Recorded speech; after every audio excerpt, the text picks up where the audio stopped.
Emmanuel, Yair Lapid is hardly an objective observer, but how much justification is there to his charge that Prime Minister Netanyahu basically broke a long-standing tradition of bipartisanship in Israel, tilted too much to the Republicans, especially the Trump administration, and as a result, that could become a liability, or maybe is a liability, but even more so if Joe Biden takes the White House?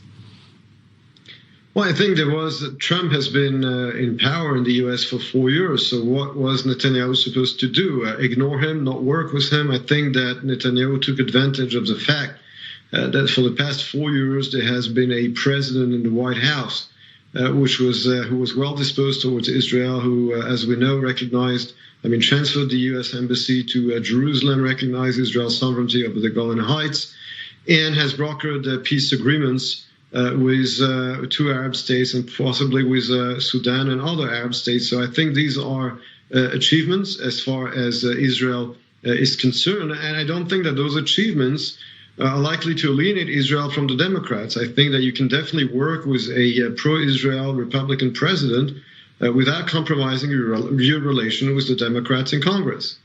Right. But the question, though, is then let's look forward and say the possibility that Joe Biden takes the White House and Democrats, for example, make gains in the Senate. Do you think it's going to be problematic for Prime Minister Netanyahu, given that close relationship, which did see Israel get certainly benefits, but could be a liability now moving forward? Well, first of all, Joe Biden is a traditional pro-Israel Democrat, as opposed to the younger guard and radical representatives today in Congress for the Democratic Party. Joe Biden has always been a friend of Israel, and he himself has said that he will not take back the embassy to Tel Aviv, so he would not undo what has been achieved by President Trump regarding the Middle East.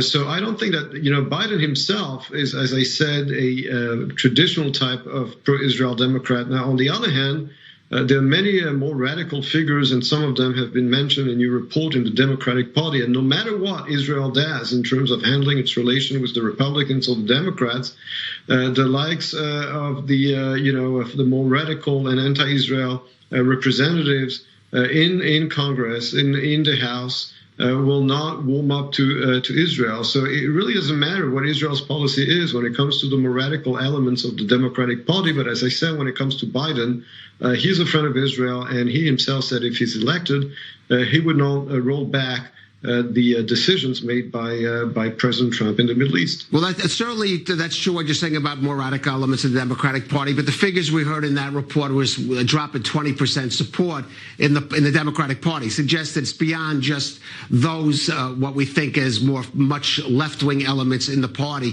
What should Israel be looking to do if there's a change in the White House? What should Prime Minister Netanyahu's first steps should be? Look, I think, first of all, it should be to make sure to preserve what has been achieved in the past 4 years and make sure to build a working relationship with a potential President Biden, and also maybe to rebuild bridges, not only with the Democratic Party in general, but also with the Jewish diaspora, the Jewish community in the United States. We know, for example, that in 2013, the Prime Minister rolled back from an agreement with the Jewish communities in the United States regarding the praying space at the Western Wall, and regarding the recognition of conversions. And I think that here Israel would have a lot to do to rebuild its relation, not only with the Democratic Party, right, but also with the Jewish communities and the Jewish federations in the United States. All right, we'll have to leave it there. Dr. Emmanuel Navon, thank you for that.